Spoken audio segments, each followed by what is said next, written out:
곤충위생 관리법에 들어있는 숙박시설을 대표로 해서 배워보도록 할게요. 숙박시설 좀 더 쉬운 말로 모텔이라고 부르면 좀 더 쉽게 와닿죠? 네. 이 모텔 같은 경우에는 예를 들어서 우리가 갑소유의 모텔이 있습니다. 그런데 이 물건이 경매로 넘어갑니다. 자, 이걸 통해서 우리가 을이라고 놓고 보았을 때 우리가 낙찰을 받을 수 있겠죠. 낙찰을 받을 수 있겠죠. 그럼 낙찰을 받고 우리가 잔금 납부를 하면은 사법상 소유권을 취득할 수 있습니까? 없습니까? 예, 소유권을 취득할 수가 있는데 소유권을 취득하고 그 사람을 내보내고 나서 내가 바로 영업을 한다고 하면 문제가 없겠죠. 그런데 어떤 게 걸리냐면 이 안에 들어있는 예를 들어서 뭐 침대 그리고 뭐 TV 또 뭐가 있을까요? 침대, TV, 냉장고도 있을 수 있겠죠. 예, 뭐 냉장고, 뭐 PC 뭐 등이 있겠죠. 네. 그런데 이런 것까지 우리 소유가 될 것인가? 이미 예감하고 있듯이 대답해 보세요. 우리 소유가 될 수 있을까요? 되면 좋겠죠. 되면 좋겠는데 결과적으로 미리 말씀드리면은 이러한 것들은 낙찰자 소유물이 되지 않는다는 게 문제입니다. 이거는 뭡니까? 이런 걸 보고서 우리는 뭐라고 이야기를 해야 되냐면 앞으로 시설 및 설비다. 시설 및 설비라고 이야기를 합니다. 맞죠? 시설 및 설비. 근데 이 시설 및 설비가 우리께 되려고 하면은 어떤 조건이 있어야 될까? 먼저 부합물인지 볼까요? 우리 부합물에 대해서 배워본 적 있나요? 네. 부합물은 어떨 때 부합물이 됐어요? 예전에 우리가 토지 유치권 신고했을 때 건물 공사를 하고 있다가 경매에 넘어갑니다. 소유자가 바뀌었습니다. 근데 공사를 하던 사람은 공사업자는 건물대금 받아야 될 거 아닙니까? 공사대금을. 근데 그걸 갖지 못한 게 유치권 신고했단 말이죠. 근데 만약에 건물은 물건이죠. 그리고 물건의 이 건물로서 인정받으려면 기둥과 주벽과 지붕이 있어야 된다고 했죠. 그 요건이 있었을 때만 물건이 된단 말이죠. 하나의 독립된 물건, 독립된 소유권을 가질 수가 있는데 만약 철근 콘크리트만 올라오고 겉박이만 이렇게 좀 되어 있다 그러면 이건 건물이 아니죠. 그러니까 이건 뭐가 된다고 했어요? 토지의 부합물이 된다고 했었죠. 예. 분리가 쉽게 가능했어요? 분리가 불가능했습니다. 그렇죠? 그렇기 때문에 부합물이 되려면요, 이것을 분리시키려고 했을 때 심각한 훼손이 발생하거나 아니면은 이것을 분리하는 데 있어서 가다한 비용이 발생을 했을 때는 부합물이 되어버립니다. 그렇죠? 그래서 부합물이 되는 개념 두 가지를 배웠어요. 네. 자, 그러면 이제 볼까요? 침대, TV, 냉장고, PC 부합물인가 부합물 아닌가요? 아니죠. 이런 걸 보고 부속물이라고 표현할 수가 있어요. 부속물은 뭔가요? 반대 개념이라고 생각하시면 돼요. 별개의 독립된 소유권이 인정되는 겁니다. 이거는 동산이죠. 예, 부동산과 동산은 틀린 거죠. 자, 이렇게 한번 해볼게요. 그리고 물건 중에서는 자, 부동산과 동산이 있습니다. 그렇죠? 그리고 원물과 과실이 물건에는 그리고 주물과 종물이 있습니다. 이렇게 나눠지거든요. 부동산과 동산 배웠으니까 굳이 물어볼 필요가 없고요. 원물과 과실 그렇게 중요하지 않습니다. 그러니까 넘어갈게요. 그 원물은 뭡니까? 물건이 있는 거예요. 원래 그 물건. 그렇게만 일단 이해하세요. 정확한 지금 개념은 아닙니다. 네, 과실은 뭡니까?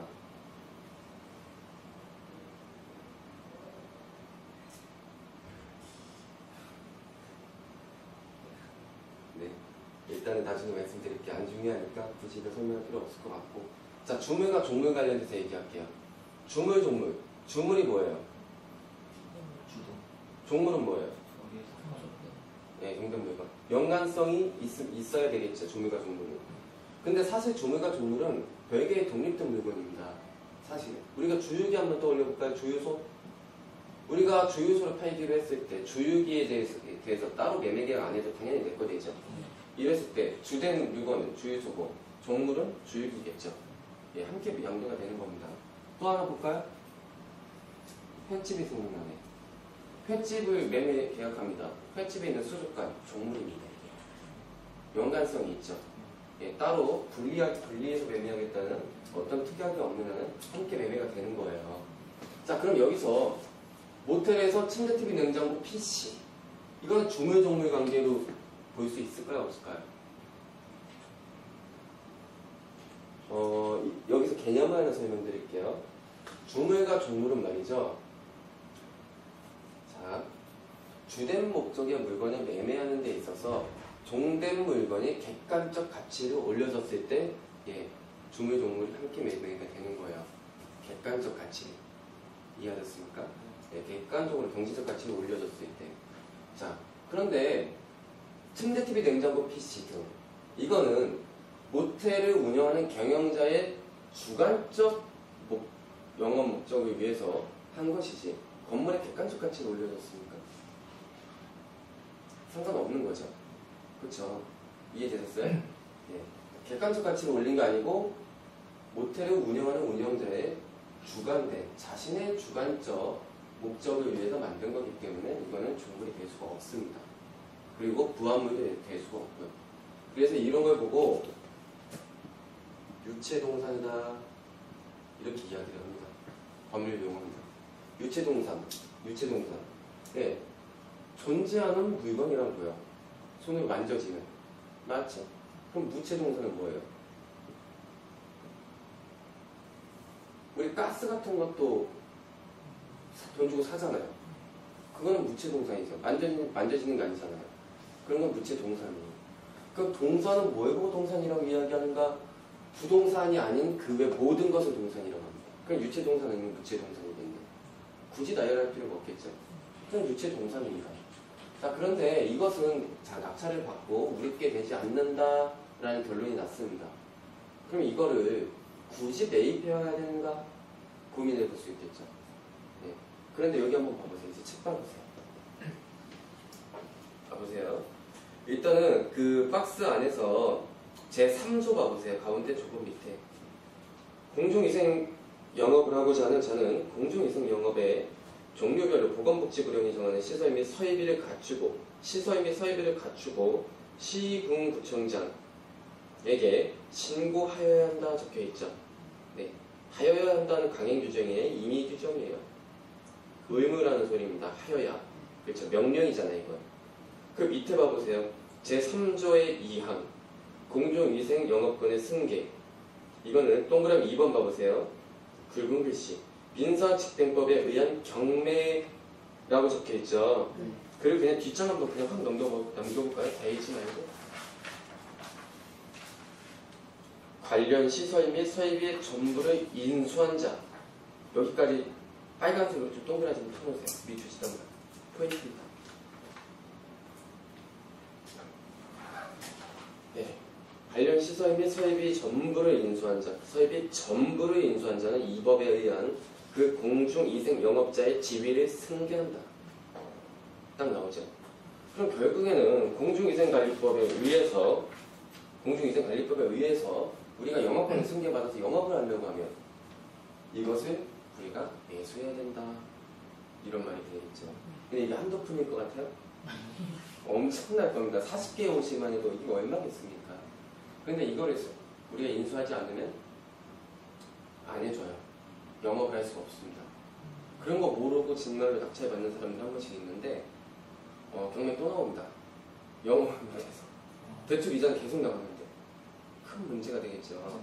근데 그게 굉장히 대단히 모텔을 낙찰받기 위해서는 굉장히 중요한 개념입니다. 자, 그러면은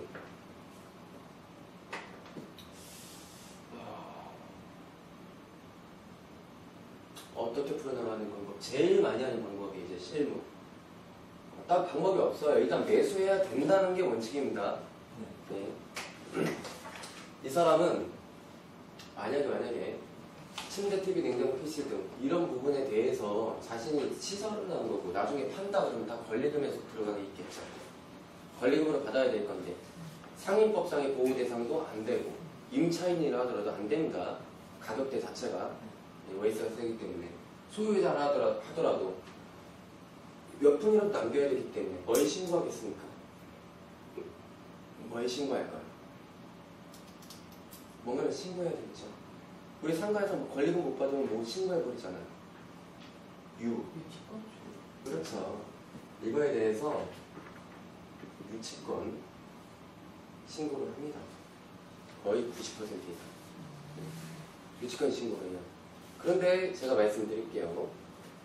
이 유치권을 신고하려고 하면은 만약에 침대, TV, 냉장고, PC 등 유치권 대상이 됩니까? 안 됩니까? 안 되죠. 채권이 목적물로부터 나와야 돼요. 그렇죠? 근데 이건 목적물에 그냥 달려있는 자기가 그냥 붙여버린 거잖아요. 그렇죠? 이건 유치권 대상이 아니에요. 그렇죠? 예. 그렇기 때문에 유치권이 성립하지가 않습니다. 임차인이면 더도 임차인 뭐 갖다가 신고하겠습니까? 유익비에 대한 유치권 신고한다고요. 분명히 그걸로 합니다. 그렇죠? 근데 유익비에 대한 유치권 신고 됩니까? 안 됩니까? 신고는 되죠. 왜 안 돼요? 신고는 되는데 유익비는 뭡니까? 이용 계량행위인데 건물의 객관적 가치를 증가시켜야 되는데 또 나오네요. 객관적 가치를 증가시켜야 되는데 자신의 주관적 목적을 위해서 한 거지 객관적 가치를 증가시킨 게 아니라고요. 그렇죠?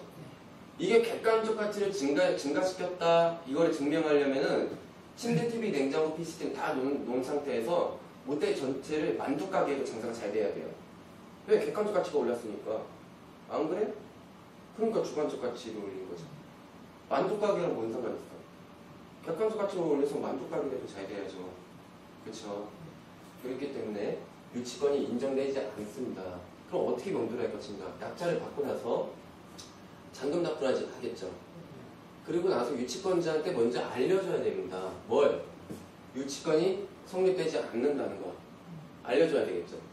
근데 유치권이 성립되지 않는데 유치권 행사를 하고 있다. 자, 예전에 우리가 권리분석 때 배웠을 때 제가 명도할 때 써먹으라고 가르쳐드린 법률의 규정들이 있었죠. 판례들이랑.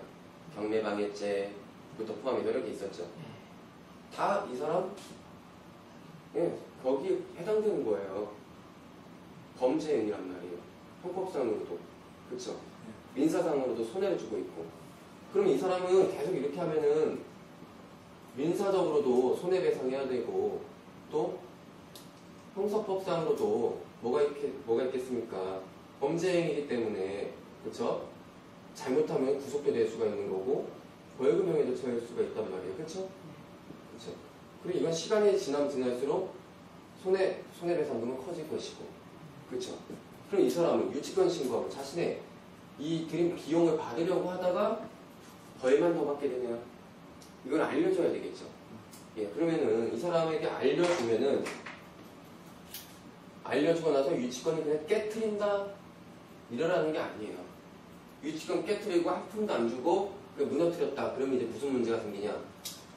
영업권 승계를 안 해준단 말이에요. 이제 어떻게 할 거예요? 그렇죠? 유치권 깨트린 게 끝이 아니에요. 이제 중요한 게 아니에요. 깨트리지 마시고 이거에 대해서 확실하게 이 사람한테 전달을 하고 이 사람한테 이제 먹히게 만들어야 되겠죠. 어쨌든 이건 지금 거짓이 아니니까 배짱을 부려도 한계가 있겠죠. 그 다음에 이 사람과 협상하는 겁니다. 알겠다. 당신의 침대, TV, 냉장고, PC 등에 대해서 당연히 시설비를 받고 싶겠지. 그 부분을 인정해주고 공감해주고 다만 미안하지만 당신이 유치권이 성립 안 돼서 이런 식으로 당신이 더 큰 손해를 야기시킬 수 있다. 그런데 유치권을 그냥 깨트리진 않고 내가 여기에 3분의 1 가격, 그렇죠? 유치권 신고한 금액의 3분의 1 가격이나 혹은 4분의 1 가격을 내가 인정해줄게. 유치권 금액을. 그렇게 하는 거야. 유치권 금액을 인정해줄 테니까 플러스해서 시설, 설비, 이제 인수, 인계, 약정서도 같이 적어줘라. 어차피 유치권 인정 안 되는 거, 유치권 인정 안 되는 거, 그냥 내가 얼마라도 줄게. 그러니까, 예, 유치권 그렇게 정리하고, 시설 및 설비, 인수, 인계, 약정서도 좀 함께 적어줘라. 자, 오늘은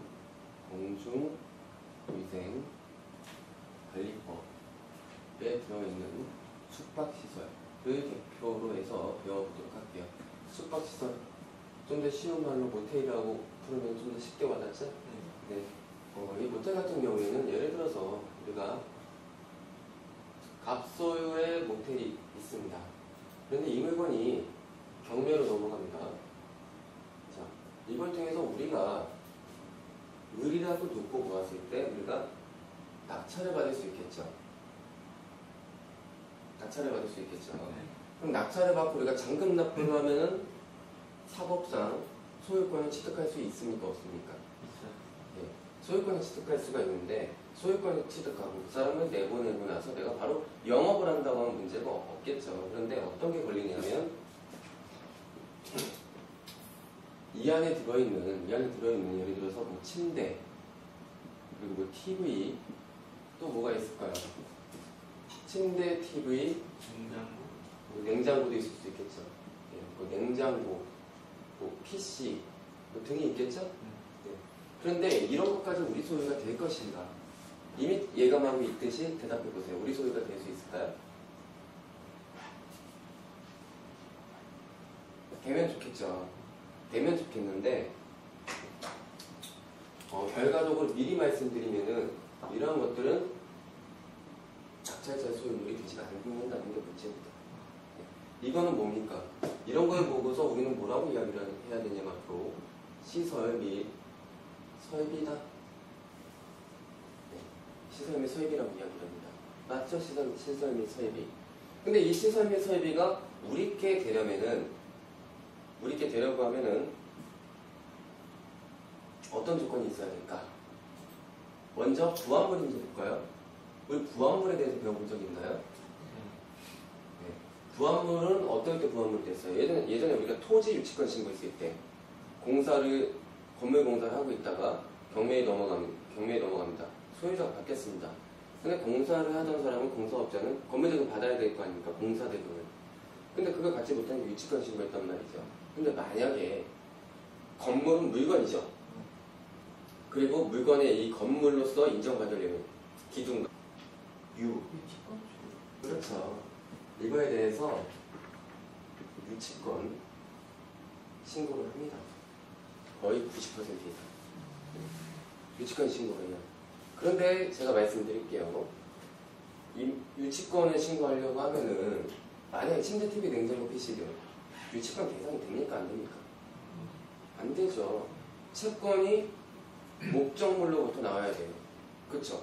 근데 이건 목적물에 그냥 달려있는 자기가 그냥 붙여버린 거잖아요. 그렇죠? 이건 유치권 대상이 아니에요. 그렇죠? 예. 그렇기 때문에 유치권이 성립하지가 않습니다. 임차인이면 더더욱 임차인 뭐 갖다가 신고하겠습니까? 유익비에 대한 유치권 신고한다고요. 분명히 그걸로 합니다. 그렇죠? 근데 유익비에 대한 유치권 신고 됩니까? 안 됩니까? 신고는 되죠. 왜 안 돼요? 신고는 되는데 유익비는 뭡니까?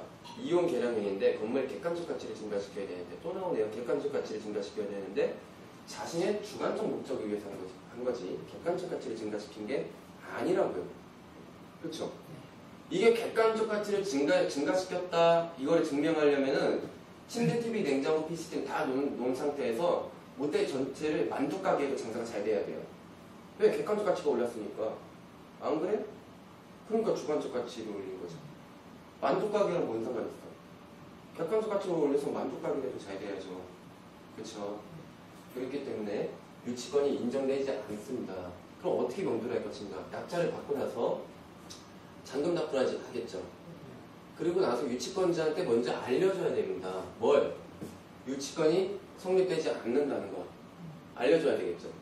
근데 유치권이 성립되지 않는데 유치권 행사를 하고 있다. 자, 예전에 우리가 권리 분석 때 배웠을 때 제가 명도할 때 써먹으라고 가르쳐드린 법률의 규정들이 있었죠. 판례들이랑. 경매방해죄부터 포함해서 여러 개 있었죠. 다 이 사람 거기 해당되는 거예요. 범죄 행위란 말이에요. 형법상으로도. 그렇죠? 민사상으로도 손해를 주고 있고.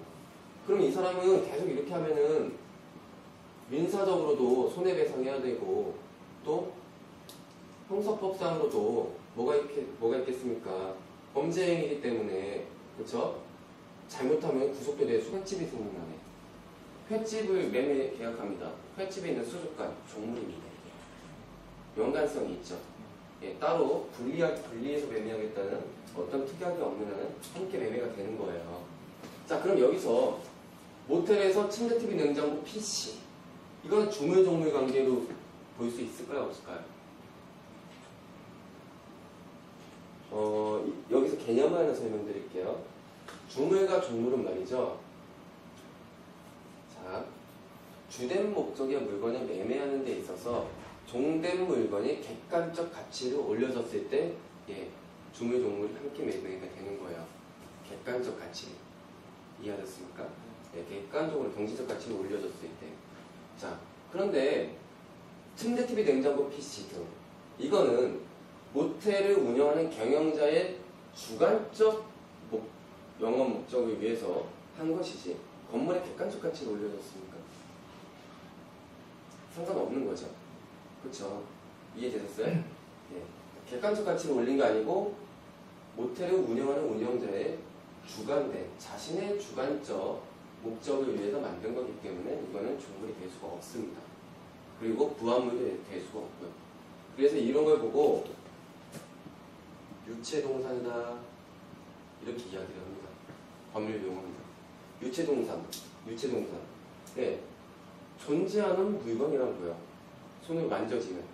맞죠? 그럼 무체동산은 뭐예요?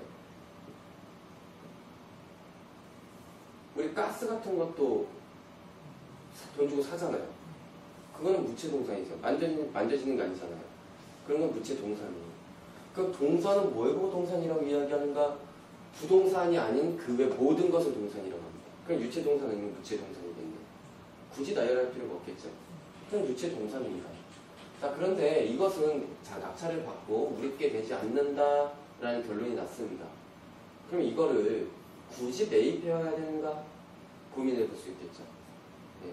그런데 여기 한번 봐보세요. 이제 책 봐보세요. 봐보세요. 일단은 그 박스 안에서 제3조 봐보세요. 가운데 조금 밑에. 공중위생 영업을 하고자 하는 자는 공중위생 영업의 종류별로 보건복지부령이 정하는 시설 및 서비를 갖추고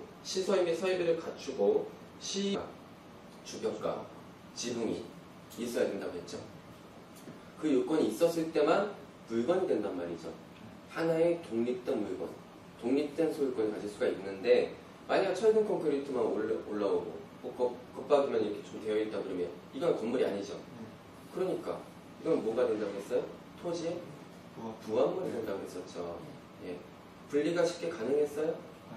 분리가 불가능했습니다. 그렇죠?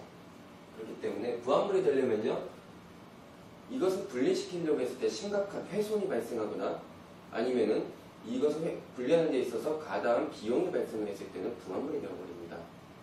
그렇죠? 그래서 부합물이 되는 개념 두 가지를 배웠어요. 네. 자, 그러면 이제 볼까요? 침대, TV, 냉장고, PC 부합물인가 부합물 아닌가요? 아니죠.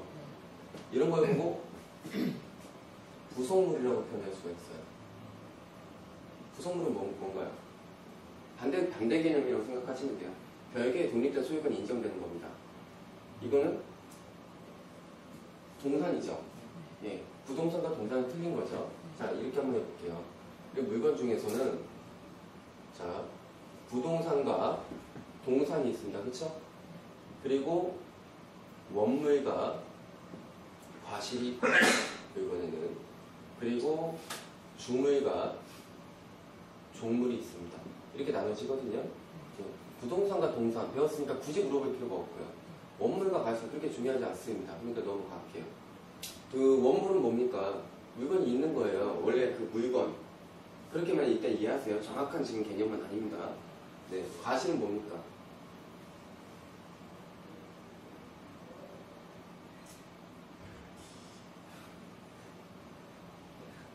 네, 일단은 나중에 말씀드릴게요. 안 중요하니까 굳이 이거 설명할 필요 없을 것 같고. 자, 주물과 종물 관련해서 얘기할게요. 주물, 종물. 주물이 뭐예요? 종물은 뭐예요? 네, 종된 물건. 연관성이 있어야 되겠죠. 조물과 종물은. 근데 사실 조물과 종물은 별개의 독립된 물건입니다. 사실은. 우리가 주유기 한번 떠올려볼까요? 주유소? 우리가 주유소를 팔기로 했을 때 주유기에 대해서 따로 매매 계약 안 해도 당연히 내 거 되죠. 이랬을 때 주된 물건은 주유소고 종물은 주유기겠죠. 예, 함께 양도가 되는 겁니다. 또 하나 볼까요? 희궁구청장에게 신고하여야 한다 적혀 있죠. 네, 하여야 한다는 강행 규정의 임의 규정이에요. 의무라는 소리입니다. 하여야. 그렇죠. 명령이잖아요, 이건. 그 밑에 봐보세요. 제3조의 2항 공중위생 영업권의 승계. 이거는 동그라미 2번 봐보세요. 굵은 글씨. 민사집행법에 의한 경매라고 적혀있죠. 그리고 그냥 뒷장 한번 그냥 확 넘겨볼까요? 다 읽지 말고. 관련 시설 및 설비의 전부를 인수한 자. 여기까지 빨간색으로 좀 동그라미 좀 쳐놓으세요. 밑줄치던가. 포인트입니다. 네. 관련 시설 및 설비 전부를 인수한 자. 설비 전부를 인수한 자는 이 법에 의한 그 공중위생 영업자의 지위를 승계한다. 딱 나오죠. 그럼 결국에는 공중위생관리법에 의해서 우리가 영업권을 승계받아서 영업을 하려고 하면 이것을 우리가 매수해야 된다. 이런 말이 되겠죠. 근데 이게 한두 푼일 것 같아요? 엄청날 겁니다. 40개의 옷이만 해도 이게 얼마겠습니까? 근데 이걸 우리가 인수하지 않으면 안 해줘요. 영업을 할 수가 없습니다. 그런 거 모르고 진말로 낙찰받는 사람들 한 번씩 있는데 경매 또 나옵니다. 영업을 못해서. 대출 이자는 계속 나가는데 큰 문제가 되겠죠. 근데 그게 굉장히 대단히 모텔을 낙찰받기 위해서는 굉장히 중요한 개념입니다. 자, 그러면은